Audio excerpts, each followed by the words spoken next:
Governor Tony Evers declaring a state of emergency for flooding today as heavy rain and record-breaking snowfall from this winter begins to melt. Wisconsin Emergency Management is working alongside local agencies to mitigate the effects.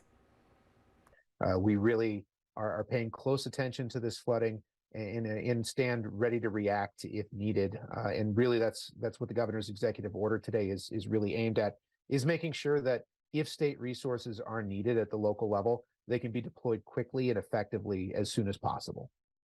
Wisconsin Emergency Management says Wisconsin residents can prevent their own flooding by doing things like clearing out neighborhood storm drains from any leaves, unclogging those downspouts, and actually pointing them away from your home.